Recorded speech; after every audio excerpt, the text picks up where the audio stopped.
There are some significant changes in Formula One next year as we move into the 2014 season. In fact, some of the biggest changes that Formula One has experienced since its inception in the 50s, all towards energy efficiency and energy recovery. Next year we'll have a very big change in the regulation from a 2.4 litre naturally aspirated engine V8 to a 1.6 litre turbocharged engine with a much bigger cars, around 160 horsepower, that will be able to push the car for up to 30 seconds if you have energy in your battery. Today a car system gives an advantage of 3 to 4 tenths per lap. Will be close to the 3 seconds per lap next season, so it's really 10 times more powerful.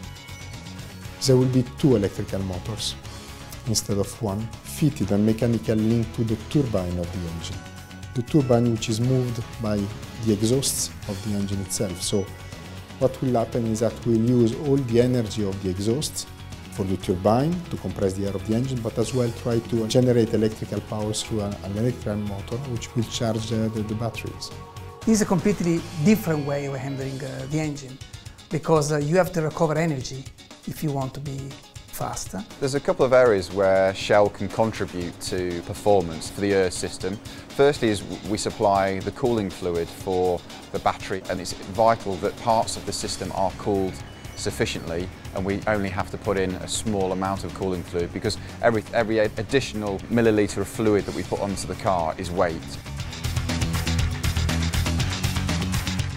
Shell is our partner since many years, and we are collaborating very well with them, and the fuel is becoming really very important for the performance of the engine.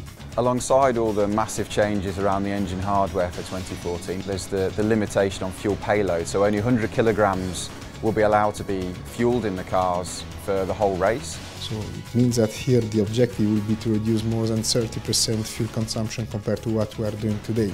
On top of that, there's a fuel flow rate restriction as well, which puts a massive demand on fuel economy and how much energy the driver will have at his disposal for the whole race. So that adds an additional dimension to the development work for the fuels for the V6 engine, because alongside optimising for power, there's a real strong requirement for efficiency as well.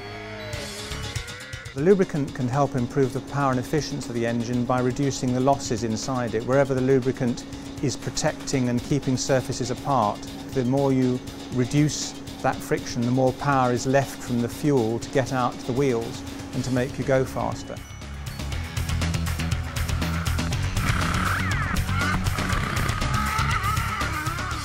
Reliability is playing a key role. Each driver will have only 5 power units for the complete season, making engine life almost double what we are doing right now. If you did lose an engine before the end of its life, the impact on the total season for the driver is much more severe, so therefore reliability and protection of the engine is much more important. It should be fascinating to see how the new regulations affect how the drivers manage the energy flows from the turbo into the battery pack and then to the motor to power it. It will be a big challenge for the drivers.